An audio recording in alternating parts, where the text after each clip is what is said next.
설교 제목 한번 해봅니다. 예배가 기초요, 예배가 기본입니다. 예배가 기초요, 예배가 기본입니다. 한번 더 해봅니다. 예배가 기초요, 예배가 기본입니다. 예배가 기초요, 예배가 기본입니다.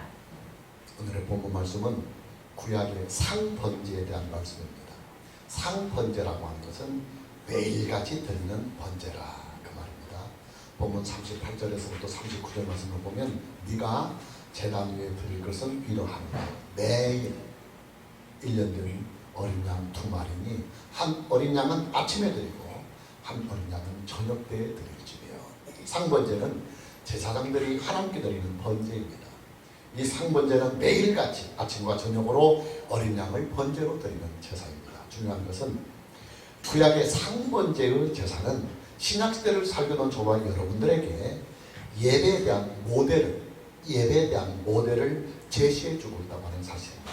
왜냐하면 신약의 예배는 구약의 제사, 특히 번제의 제사에 그 뿌리를 두고 있기 때문입니다. 하나님의 자녀가 된 우리는 매일매일 예배의 삶을 살아야 합니다. 본문 38절 39절 말씀을 다시 보면 네가 제단 위에 드릴 것은 이러하니라. 매일 1년 된 어린 양 2마리니 한 어린 양은 아침에 드리고 한 어린 양은 저녁 때에 드리지. 구약의 제사장들은요 매일같이 하나님께 번제를 드려야 합니다. 아침에 한 번, 저녁에 한 번입니다. 상번제는 의무적인 제사입니다. 제사장은 하나님을 섬기기 위하여 선택을 받은 사람들이기 때문에 매일같이 아침과 저녁으로 하나님께 상번제를 드리면서 하나님을 섬기도록 의무화했습니다. 자, 신약시대의 제사장들이 누구입니까? 예수 그리스도 안에서 하나님의 자녀가 된 사람들이 바로 신약시대의 제사장들입니다. 예수님을 믿고 구원함을 받은 저와 여러분들이 바로 신약의 제사장들입니다. 여러분, 구약의 율법과 구약의 제도는요 신약시대에 나타날 복음의 초등교사 역할을 합니다. 신약에 주어질 복음에 대한 기초의 과정을 배우는 것이 구약의 율법이요, 구약의 제사요, 그리고 구약의 제도입니다. 우리가 참고구절로 갈라디아 3장 24절과 25절 말씀을 보면 이같이 율법이 우리를 그리스도께로 인도하는 초등교사가 되어 우리로 하여금 믿음으로 말미암아 의롭다함을 얻게 하려 합니다. 믿음이 온 후로는 우리가 초등교사 아래에 있지 아니하더라. 자, 갈라디아 3장 24절 말씀을 보면 율법은 우리를 그리스도께로 인도하는 초등교사 역할을 한다. 그렇게 말씀하고 있습니다. 초등교사라고 하는 것은 기초교육을 담당하는 선생님을 말합니다. 초등교사가 있으면 당연히 중등교사도 있고 대학 교수도 있다는 말입니다. 자, 그럼 대학 교수가 뭐냐? 갈라디아 3장 25절 말씀을 다시 보면 믿음이 온 후로는 그렇습니다. 믿음이 온 후로는 바로 신약시대를 말합니다. 지금 저와 여러분이 살고 있는 이 시대를 말합니다.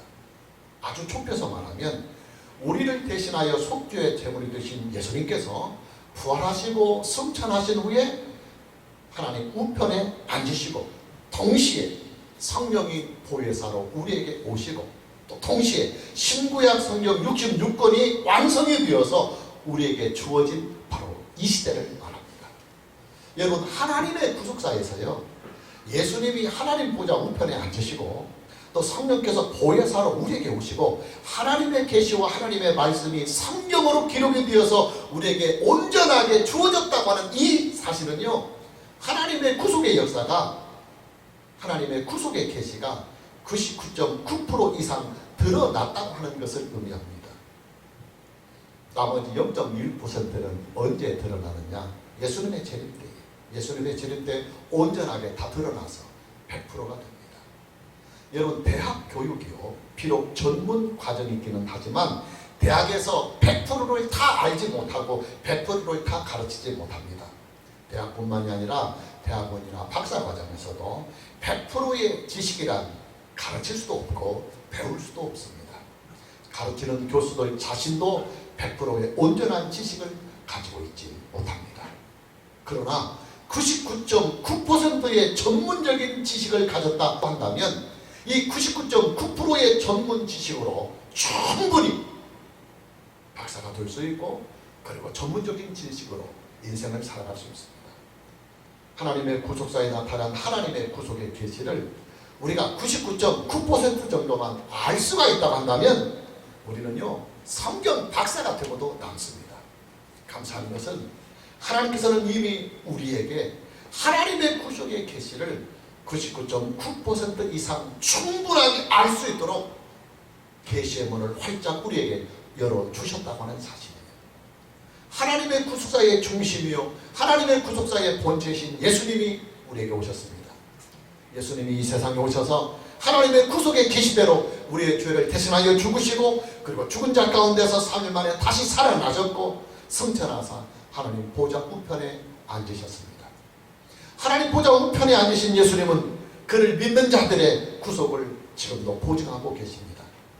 그리고 그를 믿는 자들의 온전하고도 영원한 구속을 위하여 하나님 우편에서 중보를 하고 계십니다. 사실 우리는요 예수님의 구속의 사건 이 하나만 가지고서도 하나님의 구속의 계시를 충분하게 알 수 있습니다. 그런데 하나님은 우리에게 예수님의 구속의 사건 이외에 두 가지의 큰 은혜를 우리에게 더하여 주셨습니다. 성령이 보혜사로 우리에게 오시는 것입니다. 하나님의 본체요 영으로만 존재하시는 제3위 하나님께서 우리에게 보혜사로 오시는 것입니다. 여러분 성령이 보혜사로 우리에게 오신 이 일은요 호랑이에게 날개를 달아주는 일로 비유가 될 수 있습니다.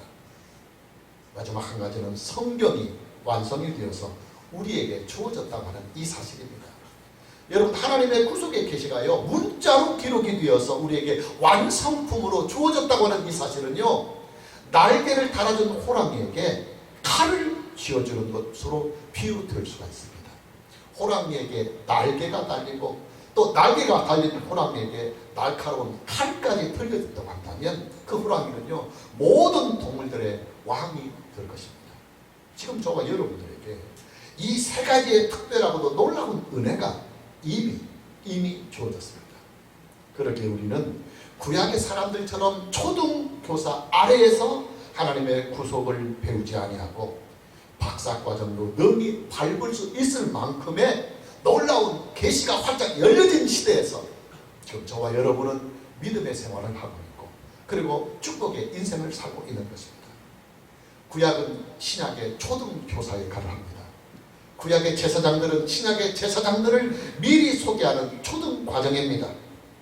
신약의 제사장들이 누구입니까? 예수 그리스도를 믿고 구원함을 받은 성도들 무리입니다. 우리가 참고구절로 베드로전서 2장 9절 말씀을 보면 그러나 너희는 예수 그리스도를 믿는 자들을 말합니다. 그러나 너희는 택하신 족속이요 왕같은 제사장들이다.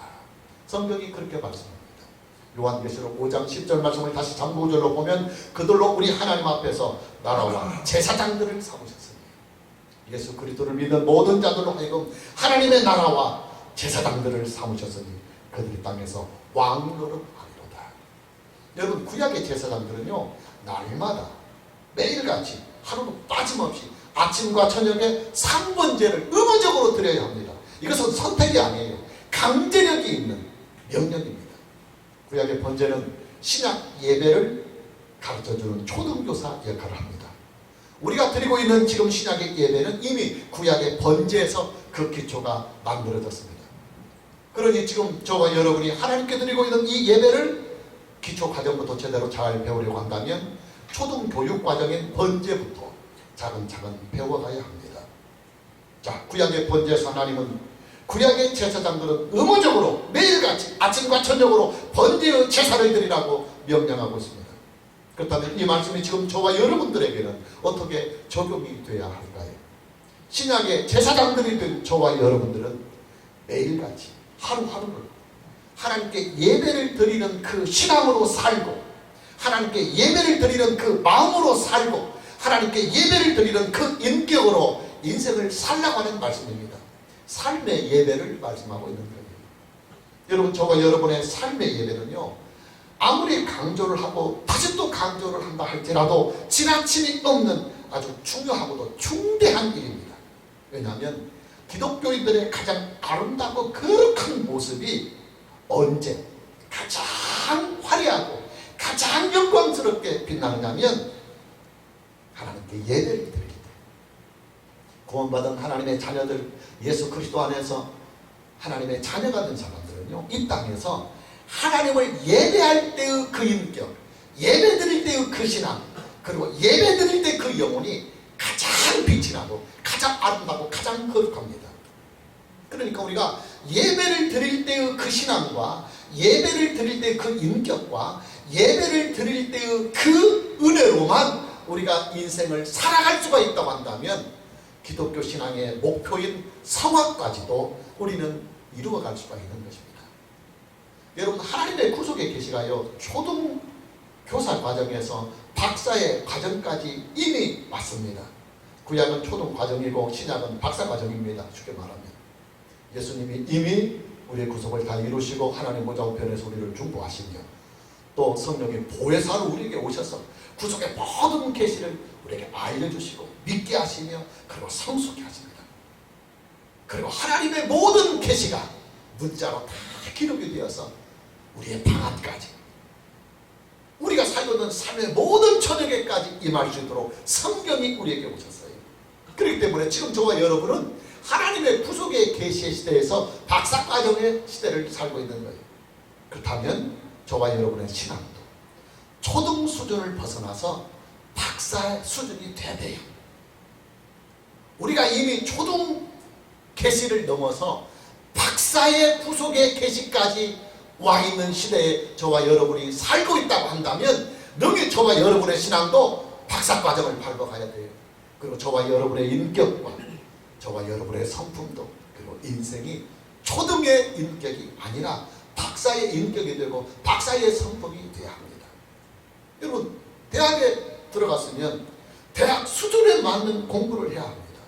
그리고 박사과정에 들어갔으면 박사과정에 맞는 공부를 해야 합니다.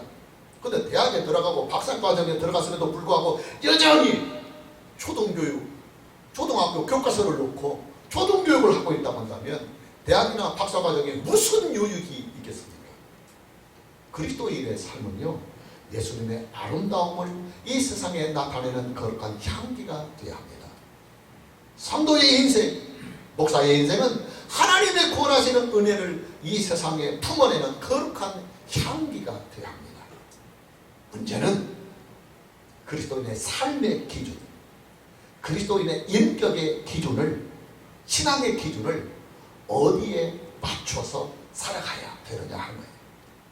이게 뭐냐면 주일날 하나님께 예배를 드리는 그 신앙, 주일날 하나님께 드리는 그 마음, 주일날 하나님께 예배를 드리는 그 인격, 주일날 하나님께 예배를 드리는 그 겸손과 그 사랑을 기준점으로 삼고 주일날 하나님께 예배를 드리는 그 신앙과 그 마음과 그 인격과 그 성품으로 우리가 인생을 살아갈 수 있다고 한다면 우리는 최선의 인생을 살아갈 수 있고 그리고 최고의 인생을 살아갈 수가 있는 것입니다.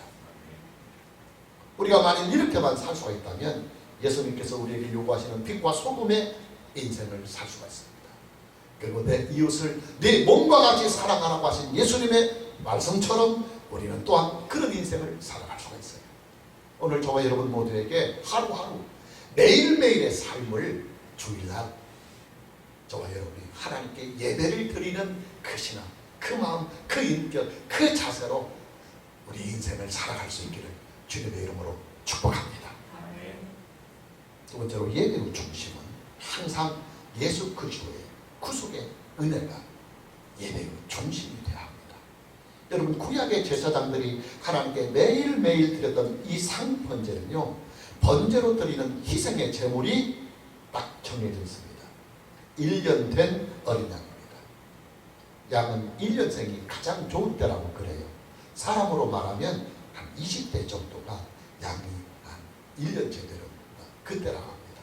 양은 예수님의 성품과 예수님의 인격을 가장 잘 예표할 수 있는 최고의 진석이라고 그래요. 양은 온순하고 겸손합니다. 그리고 순결하고 인내하며 순종하기를 좋아하는 짐승이라고 그래요. 예수님의 온유하시고 겸손하시며 순결하시고 인내하시며 하나님 아버지께 죽기까지 복종해가는 예수님의 인격과 예수님의 성격을 어린 양은 가장 잘 나타내주고 있는 것입니다. 상번제로 드리는 1년 된 어린 양은 두말할 필요 없이 우리 주 예수 그리스도를 예표하는 양입니다. 자, 그렇다면 여러분, 저와 여러분의 예배는 무엇이 중심이 되어야 합니까? 저와 여러분의 예배적인 삶은 무엇이 중심이 되어야 합니까? 당연히 예수 그리스도입니다. 예수 그리스도의 구속의 사명, 예수 그리스도의 구속의 은혜가 저와 여러분의 예배의 중심이 되고 저와 여러분의 인생과 삶과 생명의 중심이 되어야 합니다. 예수님의 구속의 은혜가 없으면 하나님을 예배할 수 있는 자격 그 자체가 주어지지 않아요. 아니, 번제할 어린 양이 있어야 번제를 드리지요. 번제할 어린 양이 없이 어떻게 번제를 드릴 수 있겠습니까? 여러분, 예배라고 하는 것은요, 하나님의 구속의 사건을 반복해서 경험하게 되는 사건입니다. 다시 말씀드립니다. 중요합니다. 여러분, 예배라고 하는 것은 예수님의 구속의 사건을 반복해서 내 안에 경험이 되게 하는 시간입니다. 이미 내 안에 존재하고 있는 예수 그리스도의 구속의 은혜와 그 구속의 사건이 내 안에서 계속해서 불같이 타오를 수 있도록 예배는 우리에게 구속의 은혜와 그 구속의 사건을 더욱 충만하게 유지해 나가는 가장 확실하고도 가장 정확한 은혜의 채널이 되는 것입니다. 결혼을 한 부부가요, 연애할 때의 그 감정과 연애할 때의 그 설렘으로만 죽을 때까지 평생 살 수가 있다고만 한다면 그런 부부는 늘 사는 것 그 자체가 감칠맛이 날 것입니다. 여러분, 연애할 때 그 처녀총각이 얼마나 감칠맛이 납니까? 근데 그게 잘 안 돼요. 부부가 오랫동안 살다 보면 서로가 안일함에 젖어들기가 쉽습니다. 인생 탓을 하고 나이 탓을 하면서 점점 결혼 생활이 느슨해 가는 것입니다. 그래서 여러분, 부부 생활하고요, 신선함을 유지할 수 있는 노력이 있어야 돼요. 그래서 가끔씩 부부가 좀 무드도 좀 잡아야 되고, 부부 관계가 너무 고리타분하고 느슨하지 않도록 자기 관리를 잘해야 돼요. 아내는 남편에게서 늘 천연배우 모습을 유지하려고 노력을 하고, 남편도 아내 앞에서 그 청각들이 멋지고 신선함을 유지할 수 있는 그런 인격과 몸도 자꾸만 만들어가고, 옷 하나도 집안에서 입는다고 그냥 막 입는 게 아니고 늘 신선함을 유지할 수 있는 그런 관리들을 부부가 해줘야 합니다. 그래야 부부관계가 질리지 않고 신선하게 늘 유지해갈 수 있는 거예요. 예배는 우리가 만난 예수 그리스도의 구속의 사건, 그 구속의 은혜를 성경과 성령 안에서 계속해서 충만하게 만나고 경험이 되게 하는 시간입니다. 이미 내 안에 구속의 주님이신 예수님이 계시지만 예수님과 나와의 관계를 더욱 신선하고 새롭게 발전해 나가는 길이 바로 예배의 채널입니다. 그리고 그런 예배의 신앙과 예배의 은혜가 우리의 삶까지 이어져 갈 수만 있다고 한다면 나는 걸어다니는 예수님의 제자가 될 수가 있는 것이고, 나는 이 세상에 예수님을 증거할 수 있는 진짜 오리지널 그리스도인이 될 수가 있는 것입니다. 여러분, 예배는요, 행사가 아니에요. 아니, 구약의 제사장들이요, 어린 양을 희생의 제물로 드리면서 상번제를 드리고 소제와 번제와 기름을 드리면서 날마다 상번제를 드릴 때요, 형식이나 행사로 드렸다고 한다면 하나님께서 그런 제사, 그런 제물 받으시겠어요? 아닙니다. 그런 제사는 하나님께서 받으시지 아니에요. 우리는 그 사실을 가인과 아벨의 제사를 통해서도 분명하게 알 수가 있습니다. 가인과 아벨은 하나님께 각각 제사를 드렸습니다. 제물을 드렸습니다. 하나님은 그런데 아벨과 아벨이 드린 제물은 기쁘게 받으셨지만 가인과 그리고 가인이 드린 제물은 너무 받지 않으셨어요. 자, 두 사람의 제사에 무슨 차이가 있었을까요? 히브리서가 우리에게 그 해답을 주었습니다. 우리가 참고구절로 히브리서 11장 4절 말씀을 보면 믿음으로 아벨은 가인보다 더 나은 제사를 하나님께 드림으로 의로운 자라 하시는 증거를 얻었으니 하나님이 그 예물에 대하여 증언하십니다. 그가 죽었으나 그 믿음으로서 지금도 말하고 있다. 믿음의 차이입니다. 믿음의 차이. 아벨은 하나님의 구원의 약속을 믿고 그 믿음으로 하나님께 제물을 드렸습니다. 그러나 가인은 그런 믿음이 없이 그냥 형식적으로 제물을 드리는 것입니다. 여러분, 저와 여러분의 예배와 찬송과 기도는요, 형식이 되어서는 안 돼요. 행사가 되어서는 안 돼요. 스위치만 올리면 자동으로 기계가 돌아가듯이 주일이 되면 그냥 기계처럼 여러분들이 예배당에 모여서 기계처럼 예배를 드리는 수동적인 예배와 그런 수동적인 믿음 생활을 해서는 안 됩니다. 우리의 예배는 항상 예수님의 십자가 사건을 심장에 새기면서 우리는 그 예수님의 구속의 사건의 감동을 가지고 예배를 드리고 믿음 생활을 해야 합니다. 우리의 찬송, 우리의 기도 역시도 예수님의 십자가 사건을 품고 기도하고 예수님의 십자가 사건을 품고 우리는 찬양을 드려야 합니다. 예수님의 구속의 사건이 우리의 심장에 없는 예배, 예수님의 구속의 사건이 우리의 심장에서 사라진 신앙은 죽은 신앙이요 죽은 예배입니다. 예수님의 십자가 사건을 심장에 품지 않고 드리는 찬송과 기도는 죽은 기도요 죽은 찬송입니다. 요한계시록에 보면 소아시아의 7교회 중에 에베소 교회가 나와요. 에베소 교회는 처음 사랑을 잃어버린 교회라고 책망을 받습니다. 처음 사랑이 무엇입니까? 예수님의 십자가 사건을 만난 그 감동, 예수님의 십자가 사건을 처음 만나고 나서 흘린 그 티 없이 깨끗한 순수한 그 마음과 그 감사와 그 순결한 은혜를 말하는 것입니다. 예수님의 십자가의 은혜가 뜨겁게 흐르지 못하는 심장은 첫사랑을 잃어버린 차가운 심장이다, 그 말이에요. 이뿐만이 아닙니다. 요한계시록에 나오는 7교회 중에는 사대교회가 있습니다. 사대교회는 죽은 교회라고 예수님께 책망을 받았습니다. 교회라고 하는 이름은 존재하고 있지만 그러나 사실은 너희는 죽은 교회다. 왜 사대교회가 죽은 교회가 됐느냐? 예수님의 십자가 사건, 예수님의 이 구속의 은혜를 심장 속에서 잃어버렸기 때문입니다. 여러분, 교회의 기초는요 예수 그리스도의 구속의 사건이 기초입니다. 교회의 기둥 역시도 예수 그리스도의 십자가 사건이 기둥이 되어서 교회를 받치고 있는 것입니다. 그런데 기초가 무너지고 기둥이 무너졌다고 한다면 그 교회는 이미 무너진 교회입니다. 죽은 교회입니다. 저와 여러분의 심장에는 항상 예수 그리스도의 십자가 사건이 펌프질을 하고 있어야 돼요. 펌프질을 하고 있어야 돼요. 지금 저와 여러분의 피에는 예수 그리스도의 구속의 은혜가, 그 구속의 감동이 뜨겁게 우리의 피에 흘러가야 합니다. 예수님의 십자가 사건이 사라진 우리의 심장은 이미 죽은 심장이에요. 예수님의 구속의 은혜가 뜨겁게 흐르지 못하는 그 피는 이미 굳어버린 피요 죽은 피입니다. 예수님의 십자가 사건을 심장에 품고 우리는 하나님을 예배해야 합니다. 예수님의 구속의 은혜를 심장에 품고 우리는 인생을 살아야 합니다. 우리의 예배에는 예수님의 십자가 사건이 충만하게 드러나야 합니다.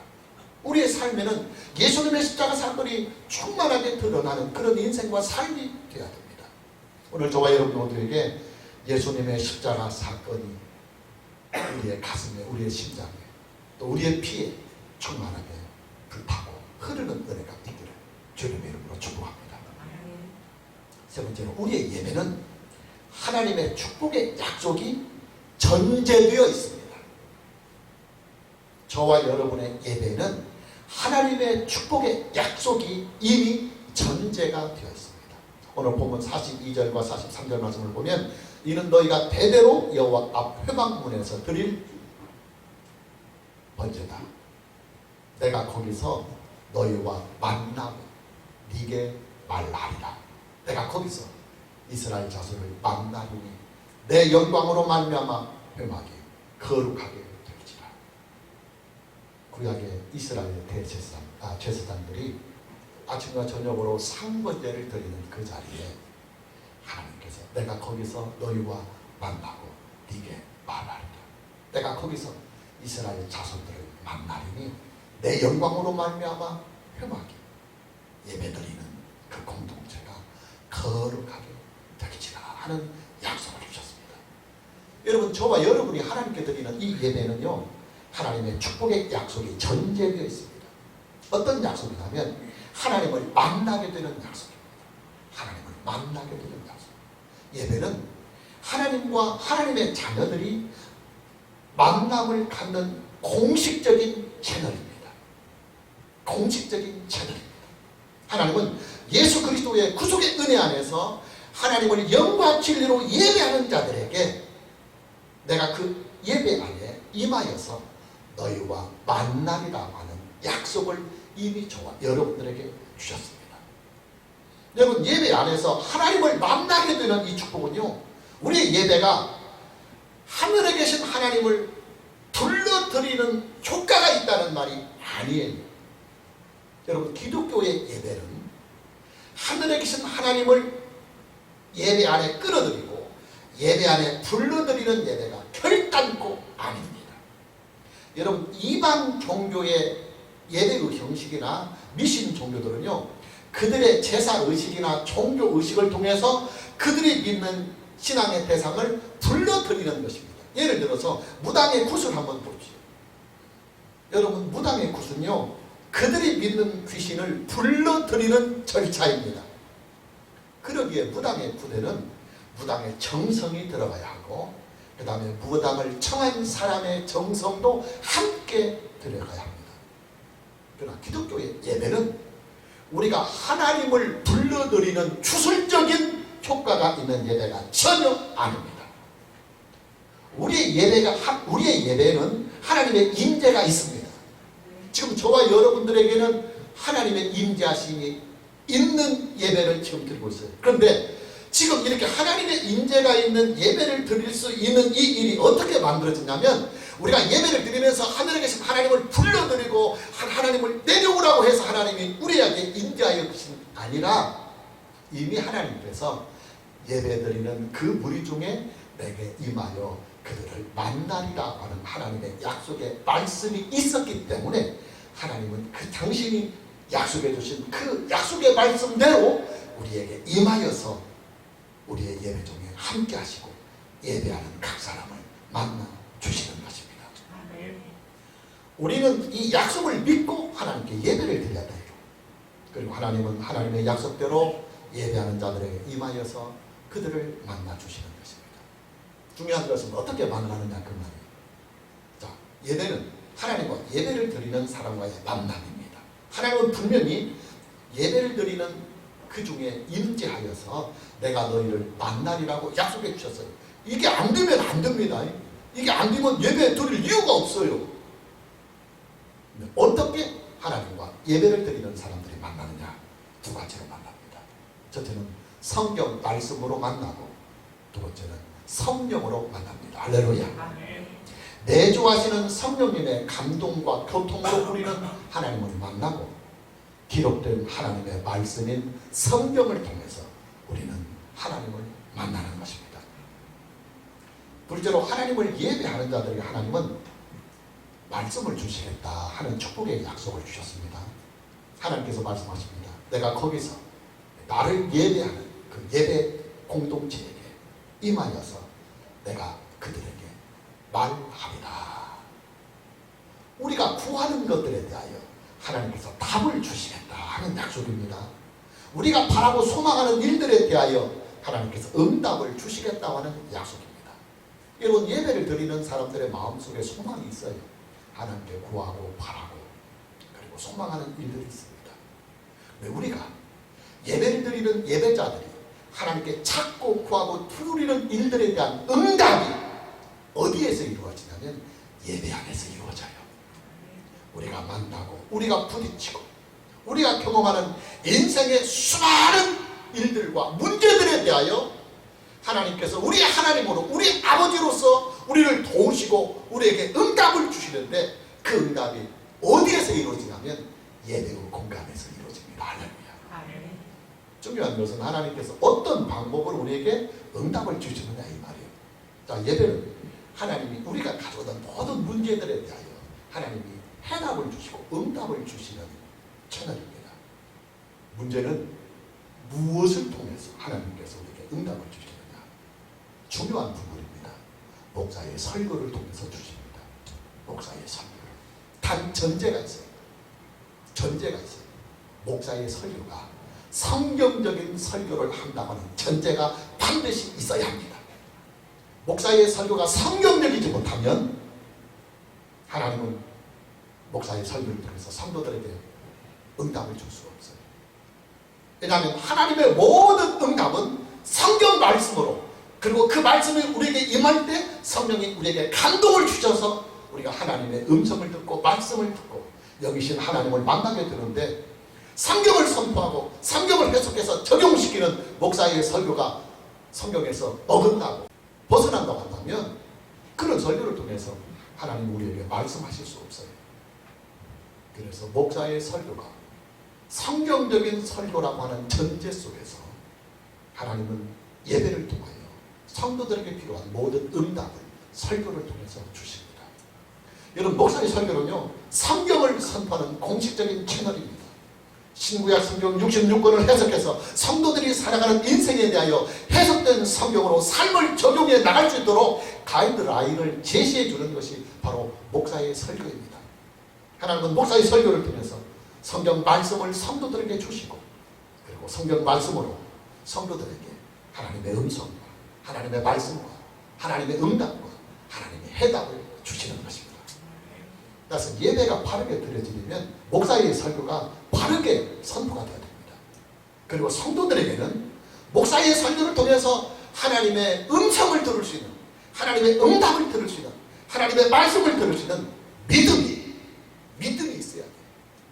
아, 하나님께서 예배라고 하는 이 거룩한 공간을 통하여 나를 만나시겠다고 하는 약속을 주셨고, 성경 말씀을 통하여 내게 있는 모든 문제에 대하여 하나님께서 해답을 주시고 응답을 주시겠다는 약속이 이미 나에게는 있다.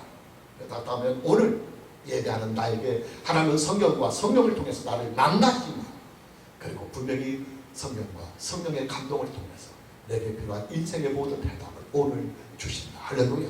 그런 믿음을 가져야 돼. 셋째로, 예수 그리스도의 구속의 은혜 안에서 하나님을 영과 진리로 예배하는 자들에게 하나님은 예배 공동체를 거룩하게 해주시겠다고 하는 약속도 해주셨습니다. 예배하는 그 공동체를 하나님의 나라로 삼아주시고 하나님의 영광을 나타내시겠다고 하는 약속인 것입니다. 여러분, 모세는요, 시내산에서 하나님을 만난 후에 그의 얼굴에서 빛이 났습니다. 하나님의 영광의 빛이 그의 얼굴에까지 나타난 것입니다. 그래서 이스라엘 백성들이 모세 얼굴을 제대로 못 보니까 얼굴에 막 수건을 둘러써 버렸습니다. 우리의 예배는 하나님의 임재하시는 약속이 있습니다. 하나님께서 우리에게 주시는 말씀이 약속이 되었습니다. 따라서 우리의 예배는 하나님을 만난 자들에게 나타나는 거룩한 영광의 빛이 예배하는 자들에게 분명히 있습니다. 그 영광의 빛이 우리에게 있는 어둠을 다 몰아내고 우리에게 있는 세상 근심과 걱정과 잡다한 삶의 아픔들을 하나님의 영광의 빛이 우리에게 임하시면 그 빛이 어둠을 다 쫓아내서 우리 안에 평안이 있고 행복이 있고 기쁨이 있고 감사가 있고 구속의 감동이 있고 보이지 않는 미래이지만 하나님의 말씀과 성령 안에서 우리는 보이지 않는 인생을, 미래를 믿음으로 바뀌며 소망을 가지고 인생을 살아갈 수가 있는 것입니다. 여러분, 저와 여러분의 생명은요, 예배가 바르게 드려져야만 우리의 생명이 하나님의 은혜와 영광으로 충만해질 수 있습니다. 저와 여러분의 인생은 주일날 예배를 드렸던 이 신앙과 이 감동을 가지고 여러분이 인생을 살아야만 그런 인생 속에서 하나님이 여러분의 인생에 함께 하시며 역사해 주시고 응답해 주신 하나님의 그 말씀의 능력이 여러분의 인생에 나타나는 거예요. 오늘 저와 여러분 모두에게 예배가 회복이 되고 그리고 예배하는 삶이 회복이 되기를 주님의 이름으로 축복합니다. 마무리합니다. 예배는 저와 여러분들에게 있어서 신앙의 중심이고 인생의 중심입니다. 우리가 예배를 잘 드리면 신앙이 바르게 잘 세워지고 또 예배를 드릴 때 그 신앙과 그 인격으로 그 마음으로 우리가 인생을 살면 하나님께서 우리의 인생 자체를, 우리의 삶 자체를 기뻐하시는 거룩한 삶 제물이 되는 인생을 살아갈 수가 있습니다. 오늘 저와 여러분 모두에게 예배를 드릴 때 영과 진리로 중심을 다하여 드리고 그렇게 드리는 예배를 통하여 하나님과의 만남과 말씀의 은혜와 성령의 능력이 우리의 영혼의 감동이 되고 또한 우리의 생명과 우리의 인격과 우리의 신앙의 영역을 충만케 해서 이 충만한 은혜를 가지고 비록 고달프고 힘든 세상이지만 이 능력과 이 은혜를 가지고 넉넉히 여러분의 인생을 이겨가면서 그 인생 속에서 여러분과 함께 하시는 하나님의 영광의 빛을 세상 속에 나타낼 수 있기를 주님의 이름으로 축복합니다. 찬양합니다.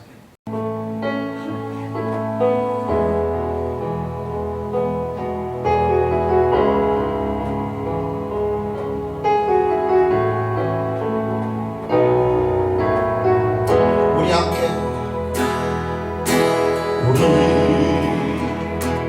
함께 기도해 주 앞에 나와 무릎 꿇고 긍휼 베푸시는 주 하늘을 향해 두 손을